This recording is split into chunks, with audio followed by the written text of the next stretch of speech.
Hello, everyone. My name is Solomay Tibabu, the founder of the Going Digital Behavioral Health Tech Summit, and I am so pleased to have the founder and executive director of BEAM, Black Emotional and Mental Health Collective, Yolo Akili, here today with us. Yolo, welcome. Thanks so much for being here. Please introduce yourself and let us know what is BEAM. Yeah. Hi, everyone. First of all, thank you so much, Olame, for inviting me for this conversation, for your support of BEAM and our work. It really means a lot. I'm so excited about continued opportunities to collaborate and grow and cultivate healing for our community. So let me just say thank you to you first. Everyone, my name is Yolo Akili. I am the executive director and founder of BEAM, which is the Black Emotional and Mental Health Collective. We are a national training, movement building, and grant making institution dedicated to the healing, wellness, and liberation of Black and marginalized folks. How we came to be interesting. So honestly, in the last 15 years of my life, I worked in public health in a variety of different sectors, from mental health to HIV, intimate partner violence, substance use, and really at the intersections of all those particular sectors, because of course, none of them are in silos, right? And so honestly, I would say I had always this feeling or this desire to cultivate something that I feel like could speak to the gaps of what I was seeing in the work, like whether it was the gaps of being able to address mental health in a way that was communicating to our communities in a way that was discernible and not so academic, whether it was a way in which I was hoping to transfer and support more skills being refined for all members of our communities. That really led me to kind of start talking to other folks in the community and other colleagues and be like, what would that look like if we made something like this? What would that look like? And that's kind of where we came from, how it came to be. The biggest part of Beam's work that is really important to me is that, our premise is that in order for our communities to heal, we just can't rely on social workers and therapists and psychiatrists. They are wonderful, but we need to also have everybody in the community, from the teachers to the parents to the activists to the barbers, the stylists, to have their skills uplifted to respond to mental health distress, as well as more skills to unlearn and reframe our conversations around healing and mental health that we have every day. Because often those folks are the first responders. Teachers are often first responders to distress. We know that many parents are. We know that and many stylists and barbers hold a lot of conversations where either stigma gets enforced or it gets unlearned. And so our work is really focused on that village care model that says we can all do different things with different capacity and different skills because we all clearly have different boundaries. So That is just so amazing. I'd love to learn more about some of your major initiatives right now. yeah. So we have three different buckets of our work, the training, the grant making, and our community kind of organizing. Right now, so with our training, we have our Black Mental Health and Healing Justice Peer Support Certificate.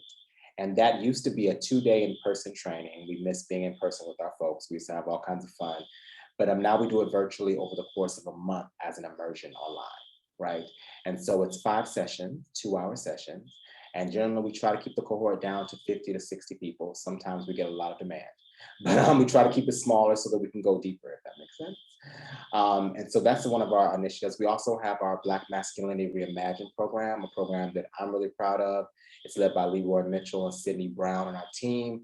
That program really looks at the intersection of masculinity, Black masculinity, and mental health, and how those two impact the wellness of Black men and masculine folks, but also how it can impact community violence towards women, towards Black trans and queer folks, right? So really it focuses on unlearning skills, tools, community building, so that Black men and masculine folks can have more people around them to help them reinforce new ways of being in the world that don't center misogyny or transphobia or homophobia, right? So I'm really proud of that program. They were awarded from the LA84 Foundation a Champions Award for their work in the community, which I'm really proud of them. They're amazing. So those are 2 programs I'm really proud of. Other initiatives we have our grant making initiatives. I believe that, and we believe that in order for really to cultivate wellness in our world, it has to go beyond me, right? We have a really powerful, mighty team and network across the country, but it's going to take more than just us. We need to be in collaboration and deep collaboration. And so we have our Southern Healing Support Fund, which last year we partnered with Lipton. And what we did is, what we do the Southern Healing Support Fund is we give out funds to wellness leaders, people who are doing innovative projects in the rural South around healing and wellness, right? So we funded, and we see wellness really broadly. We don't see it just as talk therapy. Talk therapy is one amazing strategy, but we also have other strategies for wellness. So we funded doulas. We funded a doula retreat, which is like for prenatal for people who were pregnant, right? And they had like 60 people in a church in Memphis, right, which is amazing. We also funded barbershop education, going into barbershops and training and teaching them different things, free or accessible therapy. And so that is a big part of our grant making initiative, is really saying, if we get resources at Beam, how do we also channel these resources into other parts of the community that may not necessarily get access to them across the country? And the South is up home to some of the biggest disparities in our country, like just top, hands down. Then we have our Black Parent Support Fund, which gives economic resources specifically to Black parents who are living with mental conditions or supporting children living with mental condition. That was really inspired by Kelly Lewis, who many people may know. She did an amazing Washington Post article, where she talked about her experience with her children, her son Ahab and Analiel, and they both were living with mental conditions, and talking about what she's learned navigating the system and the support that she needs. And so that was really inspired by talking to Kelly and being like, how can we, what we need to do to support more parents? And then last but not least, before I won't talk too much, we have our Black Wellness Innovation Fund, which we just kicked off with Healthline Media. And that is really to fund innovative projects around mental health and wellness across the country. And so we're focusing on Black trans women, on Black gay men living with HIV, on Black expectant folks, people who are expecting young children, to make sure they have doula and birth support. And we're also focusing on trying to incentivize more Black therapists to do more group sessions, because we recognize that we're not going to one-on-one our way out of this crisis. And while one-on-one care is important, we need to also incentivize that when you create a community of folks who can kind of support each other in that model, you can do a lot more impact. And so we're trying to incentivize a lot of therapists who are kind of been like, I don't know about group therapy. Like, well, let's give you some tools and strategies around how it would mean to have 4 people and building that. Because not all therapists receive those kind of facilitation group skills, right? So we're trying to figure out how to do that. So that is some of the things we have going on right now. I said a lot. I don't think that's enough. Amazing, truly unbelievable.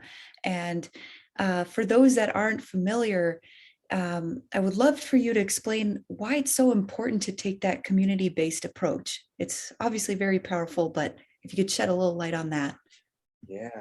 I'm a big believer of it takes a community to heal a community, right? And so the community-based approach is important in our communities, to me, for a couple of reasons. One, I think it's so important to name that, Black people in this country, up until relatively recently, and maybe people would say not even now, have never gone to therapy in large numbers. It's never been broadly accessible for us, right? So we've had other strategies that we've navigated. Some of them were wonderful, and some of them need to be refined, and some of them maybe not as useful, right? We've had other strategies for healing and wellness.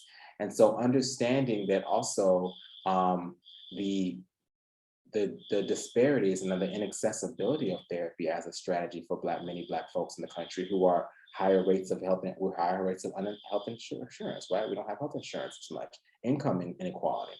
So thinking about, okay, so if this is the reality of this particular approach, how do we do a multifold approach? How do we try to make this more accessible?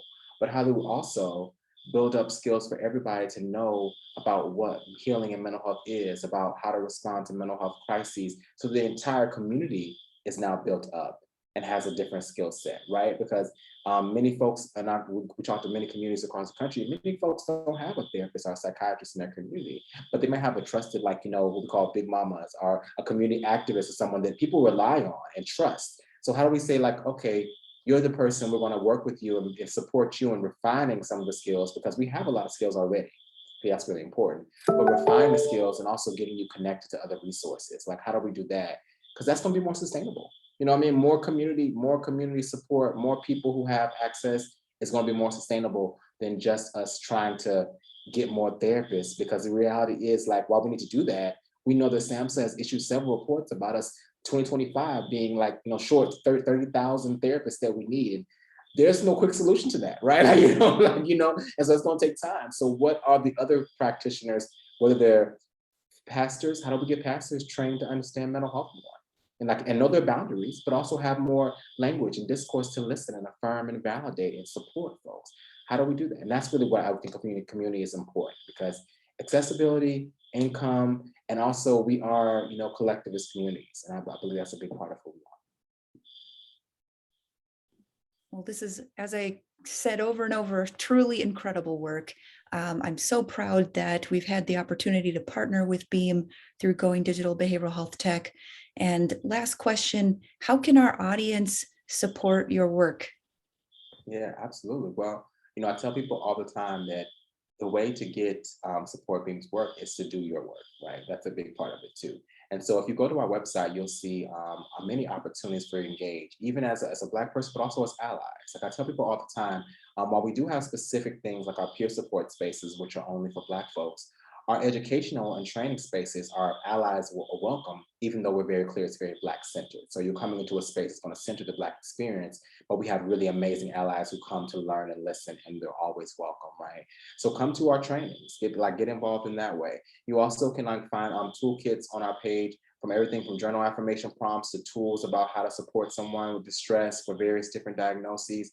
Share those tools with your community. Have conversations with folks around those particular pieces. We have articles and books that you can link to, educate yourself in your community and really build up their capacity and your capacity.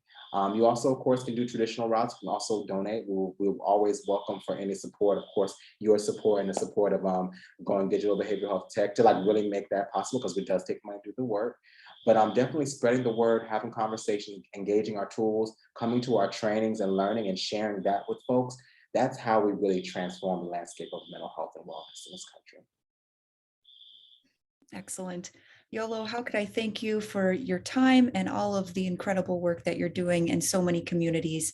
Thank you so much for being with us. Yeah, thank you so much for having me, and thank you the same to you because you are doing the same. So appreciate for you. I'm excited to learn more from you and the community, and thank you.